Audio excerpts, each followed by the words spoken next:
everybody, it's Cinnamon Coney, your Art Sherpa, and today we are going to be painting a fabulous mermaid. I have a different painting behind me, that's for next week. But this week we're doing the mermaid that you guys asked for. John has picture-in-picture so he can show you what we're doing. I'm going to show you the whole process of how I create her. There you go. I'm going to show you the whole process how I create her. I'm going to sketch her in. I'm going to lay in everything. It's actually not going to be that long of a project.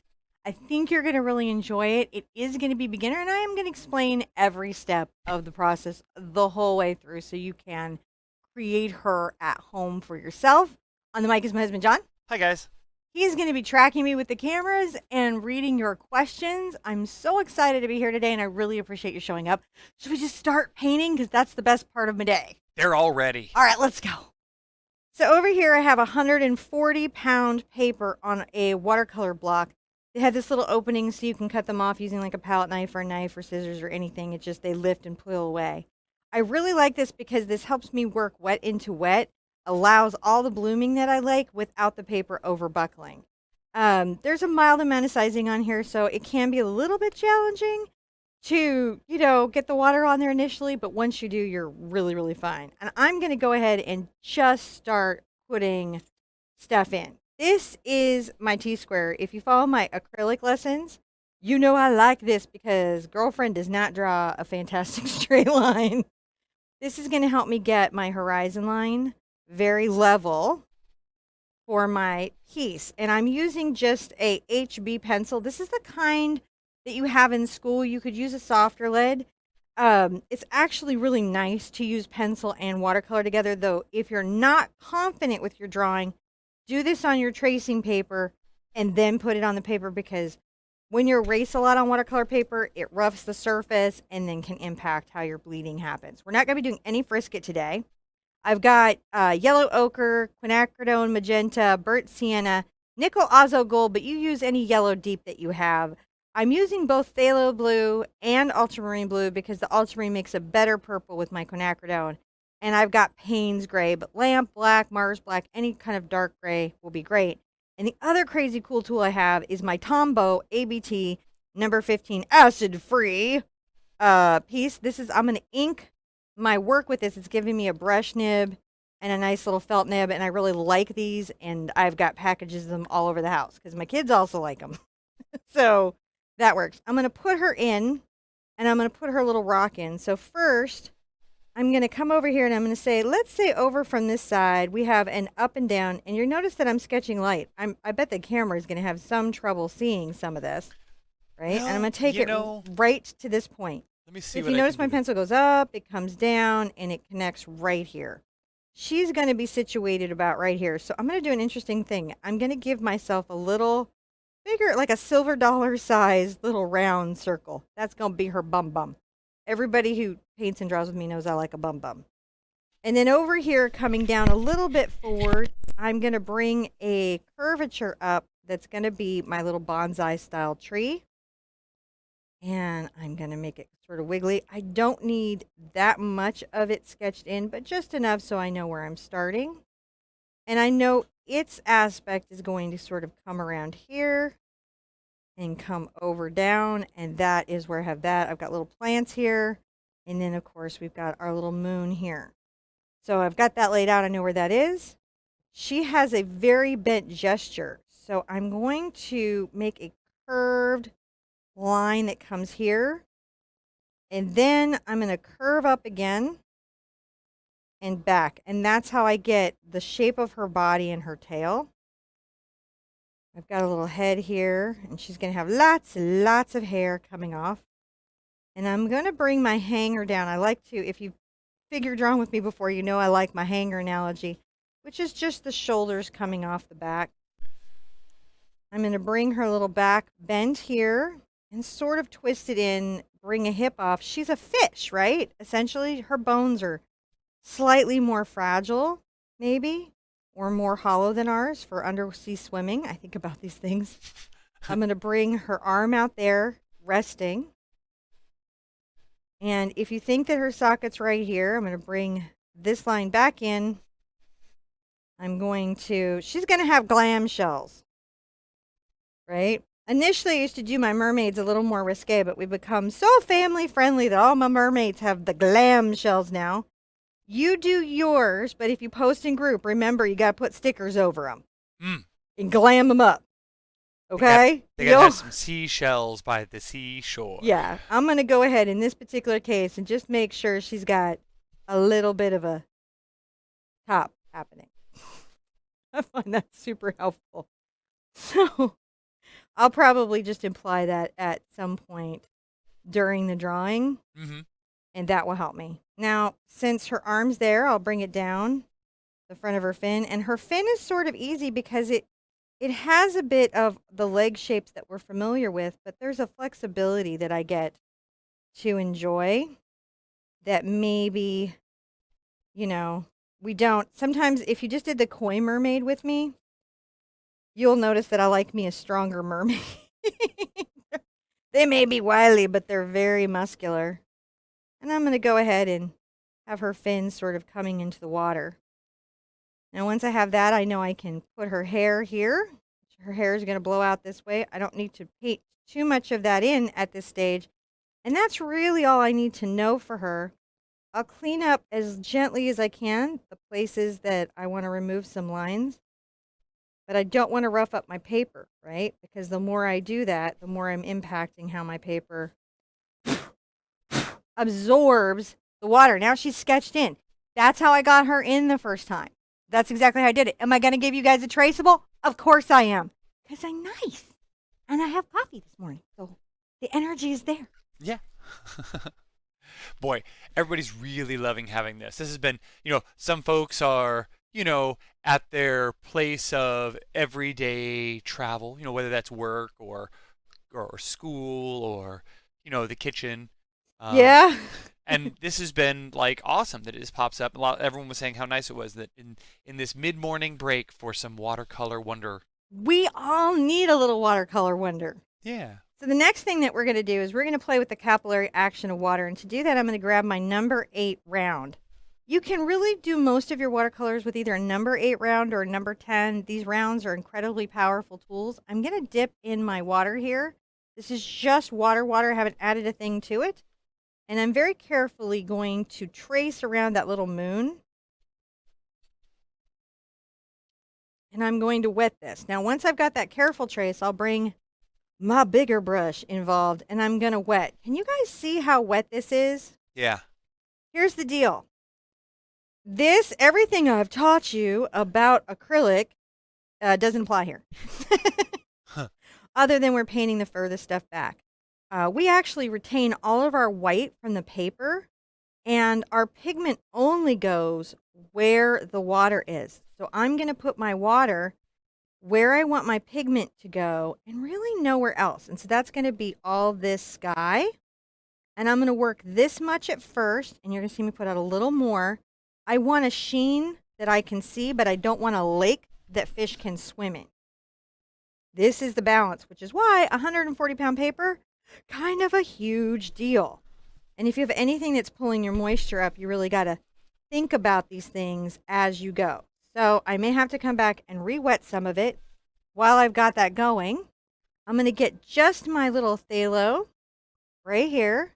I may titch it with just a smidge of my yellow deep, and I'm going to come around my moon, letting my color do what's called blooming. Blooming is that the color likes to bleed out into the water. And look, I just went and put more water on my brush. And look, I'm sweeping the stroke and bringing it back almost in an S. Everything is very light. The pigment's light. I'm very lightly pushing it around. I can always go get more. This wet into wet, this wet work that we do in watercolor, these are our soft edges.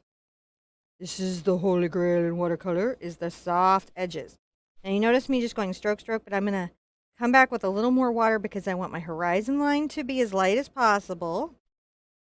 I'm going to very carefully work some pigment around her, but notice how much white I'm leaving. This is all I got to do to have clouds in watercolor. Makes it a very appealing medium. believe it or not, I would have considered this my preferred medium before I started having to do a lot of acrylic. Oops. Now this is dried a little bit, so I'm gonna come back with my 3/4 oval and just wet this area. I go right over the trunk, but I'm sort of leaving her untouched. I don't want that much blue into where her skin tone's going to be. And you're gonna notice that I'm very loosely just adding the smallest amount of this little phthalo blue with a hint of yellow. And literally all it takes to do a sky. Now what's gonna happen is that as that dries, it's going to continue to soften and bleed and bloom and soften, right? And it only needs to be a little damp to do that, and it'll hit a wonderful resolution. The 140-pound paper is required because it takes the weight. I like the cold press because the texture creates a lot of interest in the pigment, and the block lets it buckle a small amount, which you're starting to see, right? But what's going to happen is that as it dries, the block restretches it. If you buy loose sheet paper, you have to hand stretch it yourself, which is totally cool, but a lot of work. So, you know me, take a shortcut everywhere I can. Go sip my coffee. Do we have any questions at this point? My gosh, let me go back up here. There's some good questions I saw that you've actually been answering a lot of them about the paper and the bloom and how that works and how you keep straight edges. That was a big one. Is it seems that water control. Yeah, water control is everything in watercolor. Yeah. Yeah, you've got to become a water being. Maybe that's why a mermaid is a good kind of image to do in this space. The pigment goes where the water is, so it doesn't go anywhere else, and you have this surface tension on your water unless you use sulficants or oxgal. And the surface tension will let you like hold a bead. Have you ever seen those really cool Instagram things where they put out a little bit of water and they just touch it with a brush and then it bleeds up the drips? Yeah. That's how I do her. And it's so fun to watch it happen. You just touch it and it bleeds. That's this capillary thing. And the reason it just stays where it is because it just doesn't go anywhere else.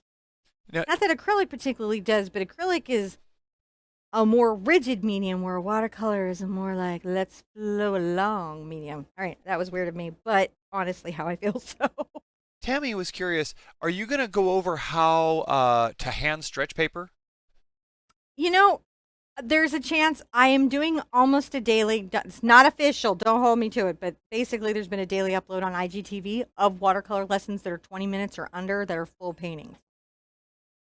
There will come a point where I'm going to have to do techniques, I'm going to have to do materials, I'm going to have to do read a tube of paint, I'm going to have to do how to stretch a sheet of paper, and we're going to keep doing more complicated ones here on Watercolor Wednesdays on Facebook, which will sometimes get uploaded to YouTube.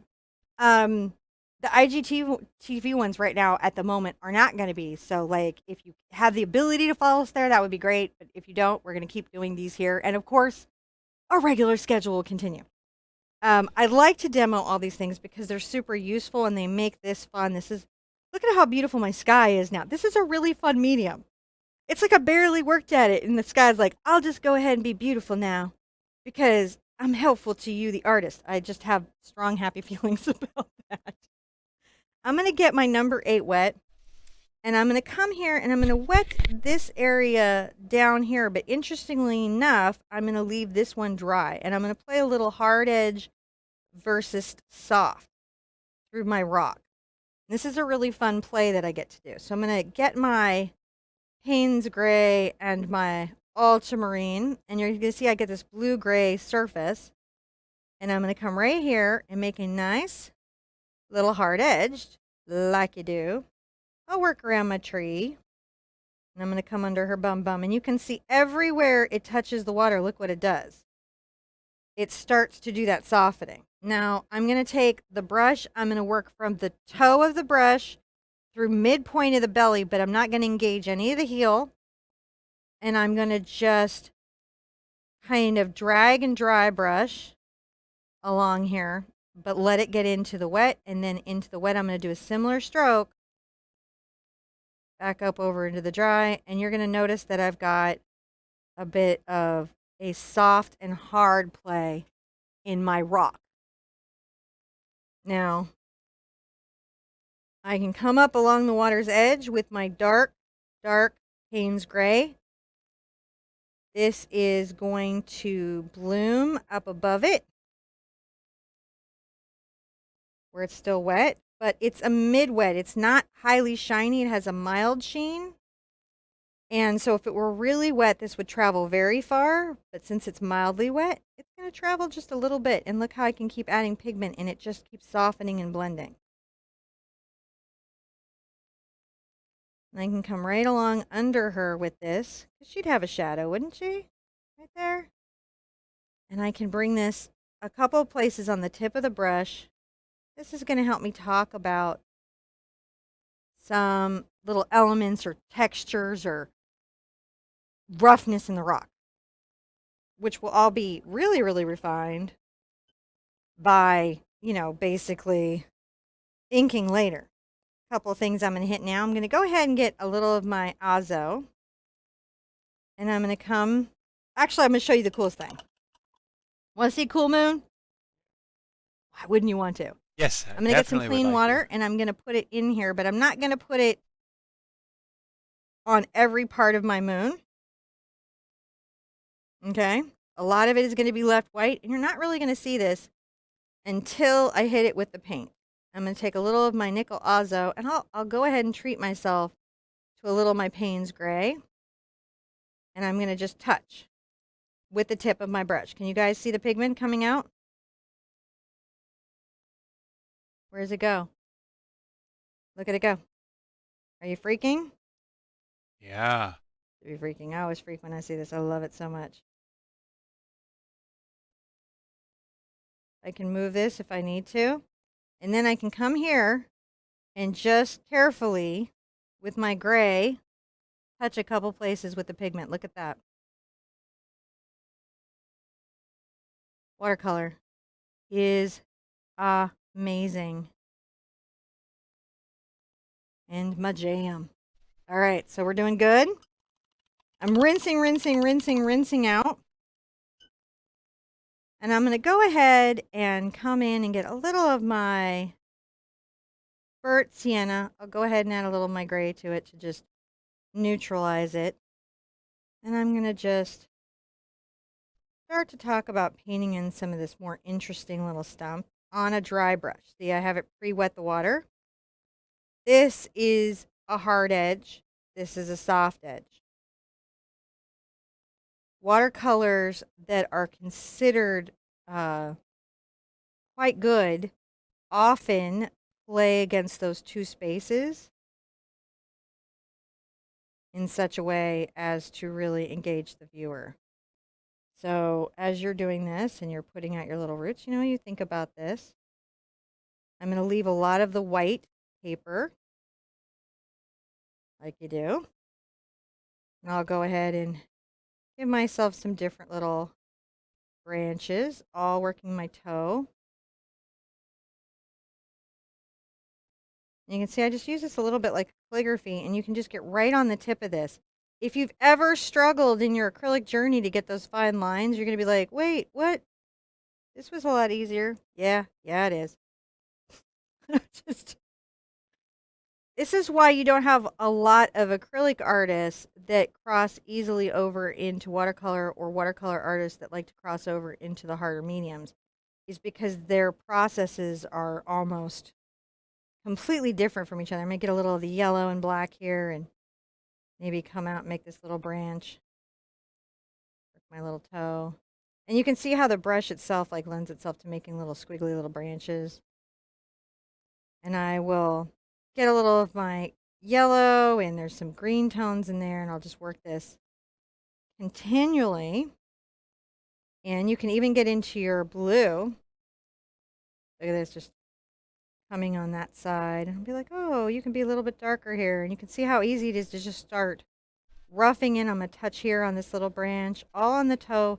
Look, I'm working this much. What's happening is there's a bunch of water that's held in the belly of the brush. And the pigment is pulled up into there when the brush is dry and I push it into the pigment. See all that's being soaked up into it. And then when I touch it to the paper, the capillary action of the paper pulls it from the brush like a pen onto the paper. Does any of that help? It helped me when I think about that in my watercolor journey. I might add some of these little, look at these little rough bits right here. Talk about some plants that will be happening, like, later. And I can be like, leaf, leaf, leaf, leaf, leaf, leaf. Just the toe of my brush just makes so much. This is one of those mediums when you watch somebody that's really confident in it, it just feels like it's magic. While all this is having a minute, I'm going to come back with my brush and soak up. What I did is I dry it out on the towel, and now my brush has the ability to lift. And that's going to let me come through on my moon and soften some of these spots. Oh, wow, look at that. That's all that was to make that moon. Do you guys just love this? I love this. Okay. So now I'm going to put out some water again, working my wet stuff. And it's okay that some of this is going to go over our branches. It's not going to cover in the way that our acrylic covers by any means. And it's very transparent, so, keep that in mind. I'm going to go ahead and get a little of my magenta, and I might even let a little of my Indian yellow in it. And let's just let our tree happen. Look at our little tree. Oh, where'd it come from? Magic space, where watercolors live. Yeah, that's what that's like. Fantastic. Rinse out and say, oh, let's have a little more pink and some of that. Oh, yeah. A little more pink in my tree would make me so happy. Oh, coming along here. A little pink in the tree. Now I'm going to come with some water again. You can see I'm just dashing around little puddles, aren't I? Up and I lift and I drop and I lift and I drop, making random little puddles. A lot of my watercolor is about my imagination space because I have to see my objects as I'm making them. I'm going to take a little of my phthalo blue and some of my yellow there and come back through. Look at that happen. Oh, did that tree happen? Yeah, it did. A little more blue. Just letting it bleed to all those spaces. Back into the green. Some of it could come here. How are we liking our tree? Totally loving it. Now, just to be flirty, go ahead and get some blue. Go ahead and do a tap splash. So what that is, I dip in the water. I come in, kind of load the brush heavy, right? It's a heavy wet load. Everything in the belly is pretty well lit, and I just tap my brush. And that'll splash a little bit off. Isn't that nice? A little bit of splash. Never hurt nobody. Rinse, rinse, rinse. If you want a little more red into the tree. Every time I do these, they're a little bit different, right? And because the colors are glazes, you can get them muddy. Color theory still applies. But transparent glazes and quinacridones are less inclined to do so. Not that they won't do so, they're just less inclined. All right, I feel like that's pretty good. I'm real happy with that. Now I get to do the fun business of the water. So here we go. Let's make all of the water wet. I kind of go around most of her fin, but the water is going to be wet. Those of you that have been like, oh man, water is so hard. Yeah, again, watercolor not as hard. I've just got to remember to get my horizon line kind of level. I'm going to come along here. Things I'm going to remember. There'll be a shadow here, so this will be darker in the water, and there'll be a little bit of a reflection of what's happening in the moon. So I might as well go ahead and get some of my yellow and something to come down here. And just touch a little of that. I'm going to come adjust that camera down a little bit. Okay. I know. It's a big thing. And then I'm going to get my, I think I'm moving away from my water. A little bit of my pink, I think, just to be playful. All right. I'm just getting, it's going to lighten up a lot. That's another thing is like, acrylic color shifts the other way, but watercolor tends to do its own thing. So I'm going to let that be there for a second. I'm going to continue to work this way. I'm going to go ahead and get a little of my phthalo blue, but I want to mix it with my ultramarine. I'm going to come under here and just let it bleed out. Let it bloom. Gotta have a little wander. Needs to wander. There we go. Now, if you need a little gray into it, you can get it from right here and be like, hey, no, you're supposed to be darker. And it'll be like, oh, yeah, I forgot I was doing that. And then I'm going to just go ahead on the tip of my 3/4 oval. Look at me. I'm just wiggling back and forth the pigment and allowing it to softly find whatever it needs along its way. Maybe I'll come here and go ahead and add a little reflection, a little blue.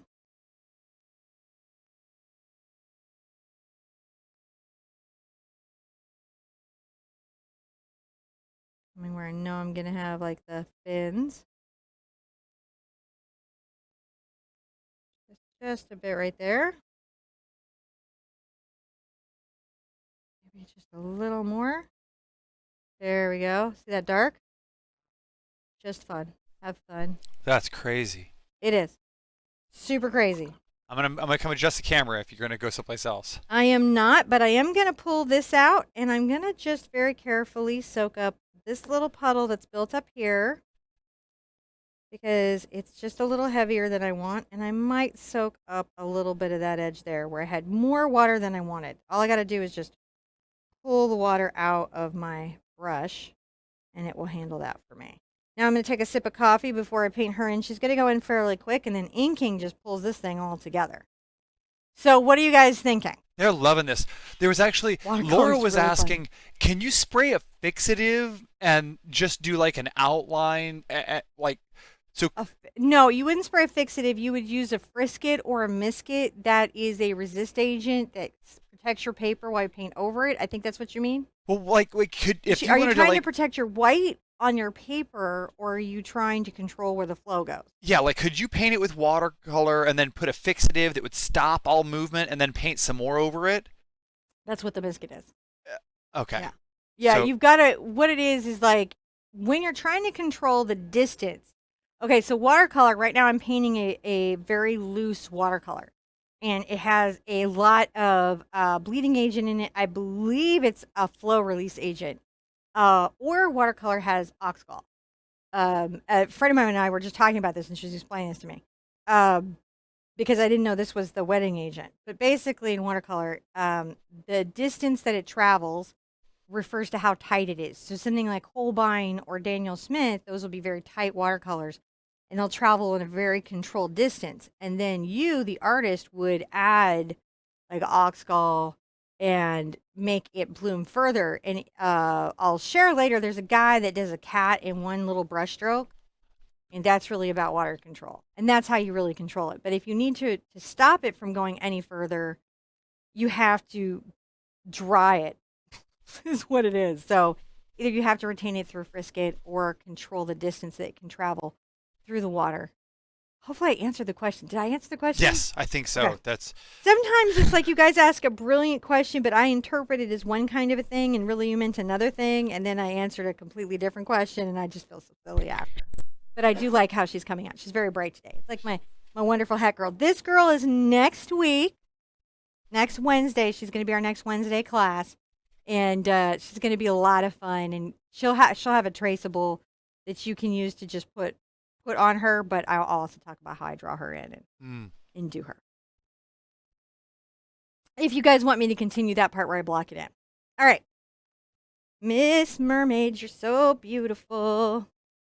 All right. Skin tone. Yay. I'm going to come over here to my burnt sienna and my yellow ochre. And then I'm going to get a little of my quinacridone mix into that. And I'm going to use this as my base skin tone today. I'm going to make some adjustments here. I want to stay zoomed in, but I also... I think that was the last of the dramatic bleed out. Is it? Yeah, the new studio, I think John will be able to do some more dramatic shots where you see the bleed out and the full. Yeah, So I'm going to just very lightly paint my little skin tone in. Like just very, very lightly because the paper is my white, right? And I'm just, my pencil lines now are my friend. If I need to lift or erase or pull any color up, look, I just dry out my brush and come back. See how I can do that? And I can reactivate this once it's dry. So if I want to come here and say, I need you lighter, I can come back with this water, pull out, and lighten it again. And just get any skin tone that I particularly feel like I want. If I want to get a little bit of pigment here in the center, which I do. There we go. I just don't want it just white around there. I want a little bit of it right here. See, this is the other way I can control the distance is about how much water's on the paper in my brush. You got to control it. Just keep control of yourself. Now I'm going to get some of my yellow.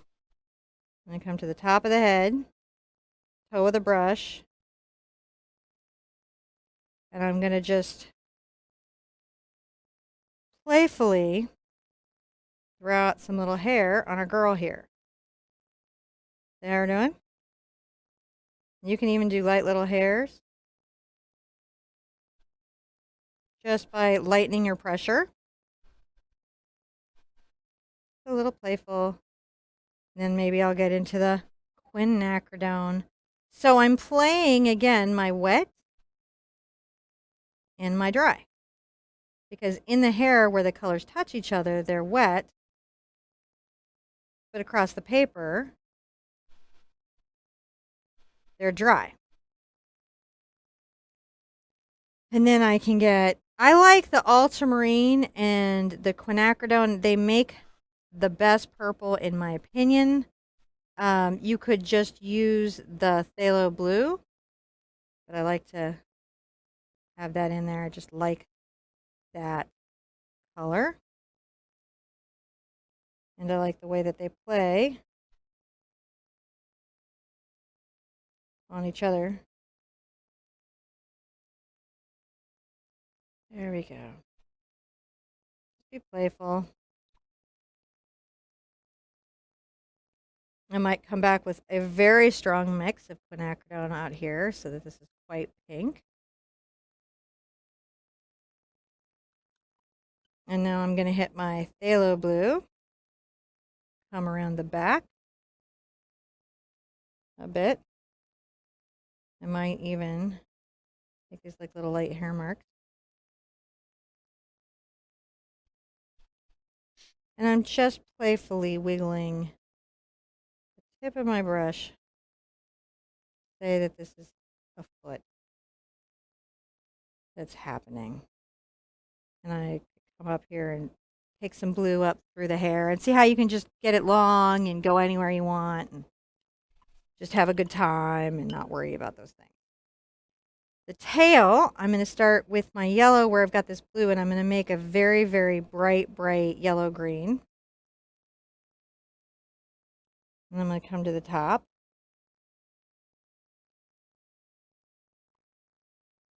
And I'm going to go ahead, come back over this with a lot of water, dry my brush out, and sort of lighten this because I just want it to be lighter. See how I did? yeah. And I'm just blending that. I'll go ahead, take that down. Because we go from lightest to darkest. I'm going to make the fin be all like wiggly in the water. All right, so I've got that. I'm going to go ahead and get my blue into my yellow, and I'm going to say, oh, it's going to be a little darker on her bum bum.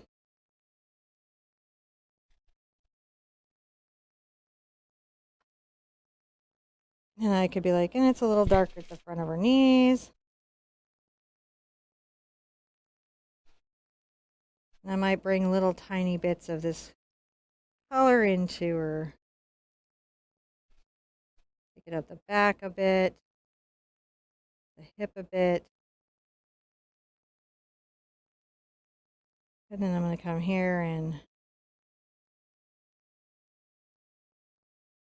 make this fin feel a little thinnish. This is about working the belly and the tip of my brush and just letting those little strokes work out. And then, if I want, I might grab a little of my burnt sienna and this green that I have, and see that sort of darkens it.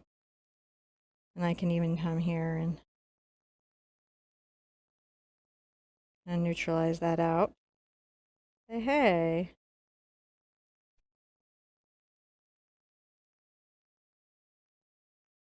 I'll just play with this.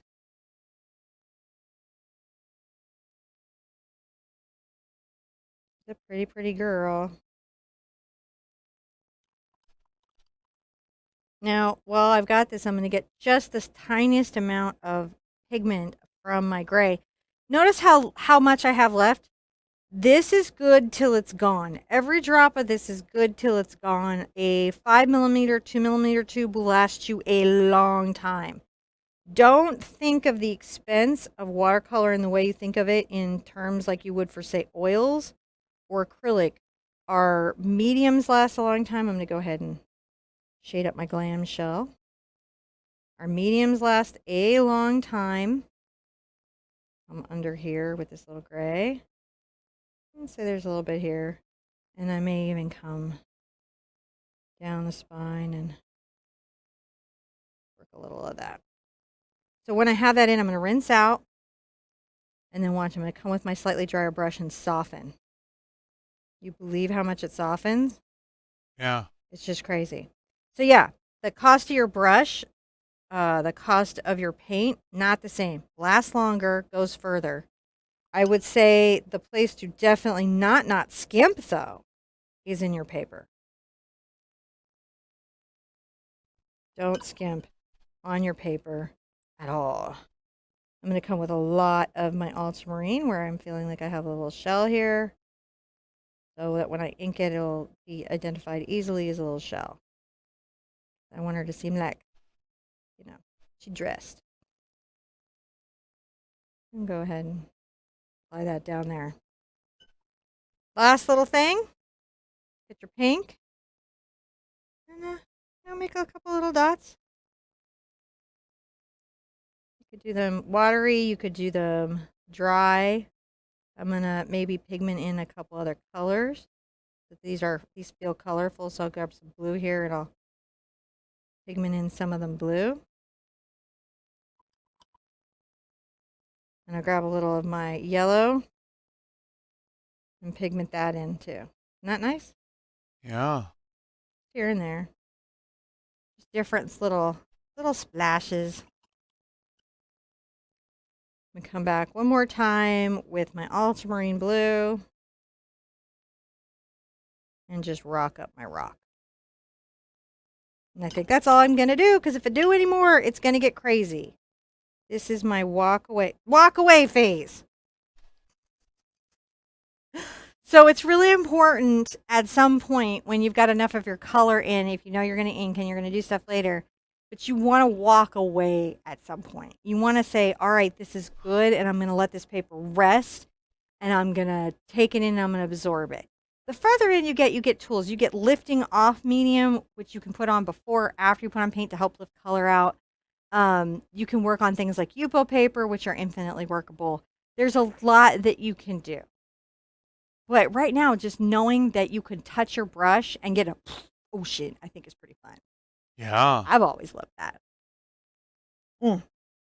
Now, I'm going to have John turn off the AC because I'm going to hit this with a hairdryer only because I want to ink it, and I normally would let this dry. In my normal watercolor process, if I was going to ink something after, I would let it dry an hour or two. Just let it have a whole rest. Let the paper restabilize. The other day when I had problems with my Girl in the Rain, what it was is I had just worked it too fast because I was rushing through the process and I wasn't allowing the paper to restabilize. And so it's super important that you do that so that when you come over with rougher applications or anything else, the paper is back to its structure and all the fibers have reconnected and have flattened out, pulled out. It's a weird thing, but it matters. All right, I'm gonna dry this for a little bit. John's gonna say hi, Okay. and then we'll ink it. Well, how you guys doing? Wow, I'm. I know I've been a little quiet today. I love watching these watercolors. It's really nice. I know you guys. I see all you guys coming and hanging out with us, and I'm always so impressed by having you guys here with us doing this. It's just so lovely to have a crew of people coming in to hang out and watch painting, especially in the middle of the day like this. So thank you guys for coming and hanging out. Don't forget, you can check and link in the description down below somewhere. We'll have, there's a link to our website, and on our website you can find things like our traceable, link materials. You can find out how to get our nomifications. And our nomifications are the ways that we send out a text message to you guys so that you can know when we go live. And that information on how to sign up for those is right there on our website. So just go out to theartsherpa.com and you can find all that information. I think I put it like in a post before this one too. So, and it's in our group in my How to Find Me file that has my calendar. I gave you guys we have the calendar on the website now, and then I put a file in the thing that sort of let you know all the places I am and when you might see new lessons in any of those places. I had no idea I was doing so much. I knew I was tired for a reason, but I'm doing a lot in a given week. I'm covering it. Definitely more than a daily painting. I miss those daily painting days. When one was done. All right. Just kidding. I'm going to put my vision enhancers on and come over here. And I like my brush nib. And I'm going to come to my moon. And I'm going to just very lightly come around and go around my moon. I like these Tombow pens. There's a lot of good pens. A lot of things will say archival, or they'll say different things, about the length of the ink. You got to understand that for inks and pigments, archival is a totally different meaning than, like we might want in acrylic paint. So they could be talking a lot less time. All right, I'm going to make sure I tip this here. When you go to frame your watercolor, you're going to want to frame acid-free and matte it. It's best to tape behind the mat and not tape it all solid down.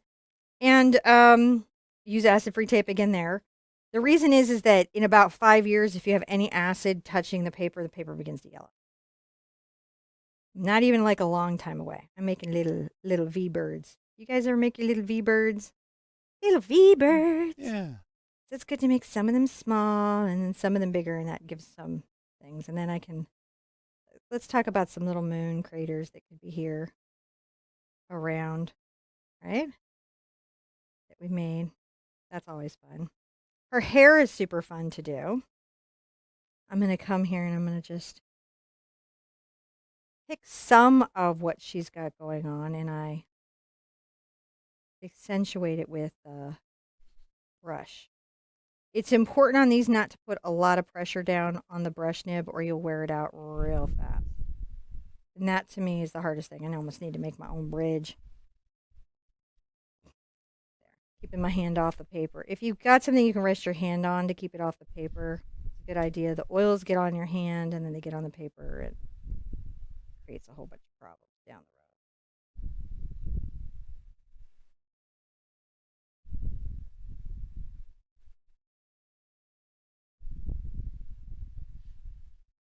So if you're wondering about the difference in the chroma or the color of the saturation, the original one was done with an economy watercolor travel set and faded out quite a lot over time by the time I got it photographed.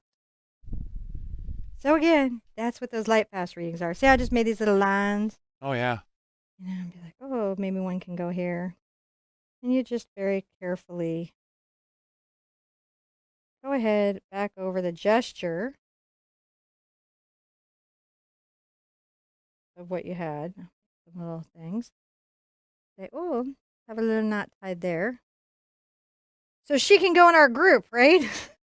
Oh, yeah. But if you don't want to, it's just, our Facebook group is just super, super family friendly. Like, I think even my How to Paint Underwater barely qualifies in its own guidelines. She has a bathing suit. It was always in my head that she did, but she looks like she didn't. So We're always like having to be like, no, no, no, she's good. She's good. She has a bathing suit. It's just blue on that one. See, I don't make all of the lines. I'll come make little scale shapes here and there. Can you see how the black lining creates a whole dynamic? Yeah. In comics, in comic art, there's somebody who inks and often somebody who colors because the skills are not necessarily related. And if you ever get a chance to watch a few illustration artists talk about their craft, it's incredibly interesting.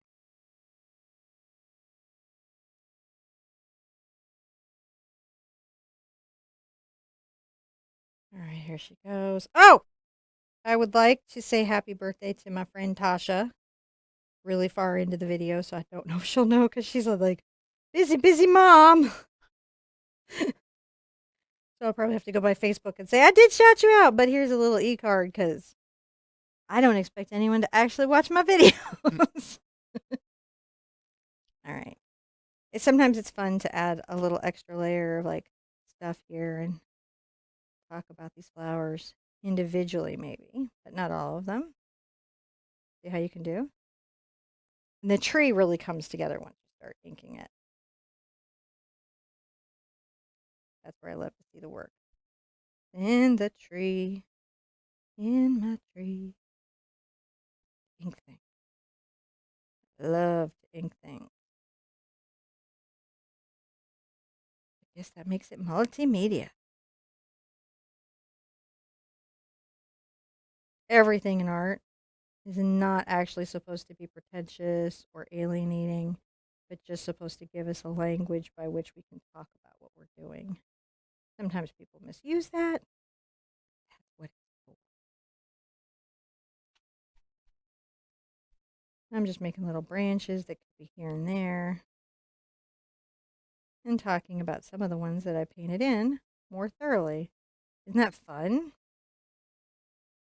Well, it's fun for me. I don't know. I keep asking guys, aren't you having fun? I think so. I'm having so much fun.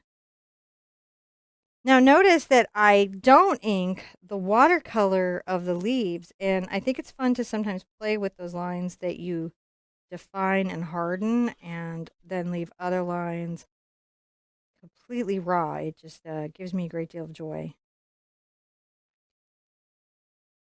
You should make sure that even as you're doing lessons that you're doing the things in your art that give you a great deal of joy, because if it were to give you anxiety, that would be opposing the purpose of being creative, which is to help us express ourselves and feel heard and be less anxious in our world.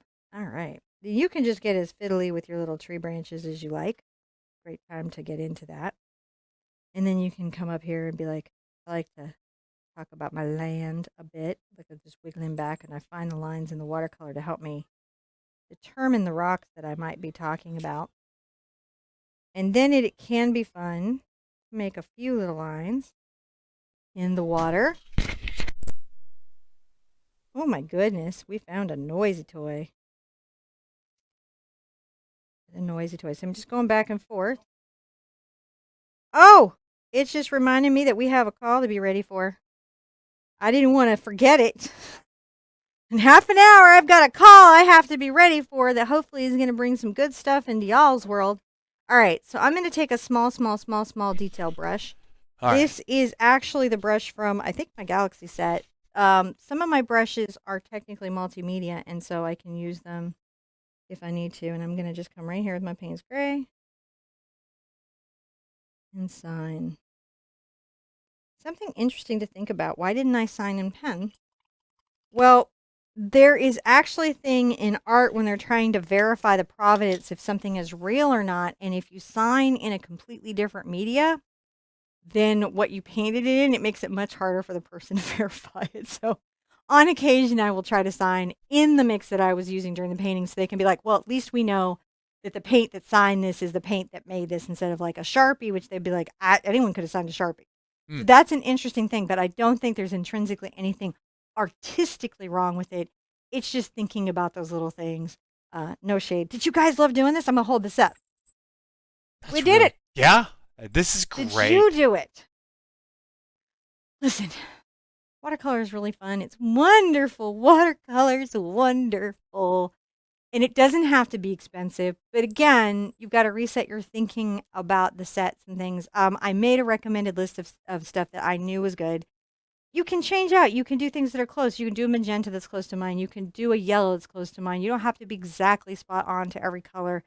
Just make sure you've got that warm red and that cool red, that warm yellow, that cool yellow, and those tools to play with. You can even get away with primaries on watercolor pretty well.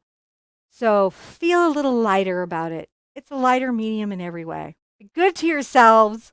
Be good to each other. And I want to see you in the studio at the easel really, really soon. Bye-bye.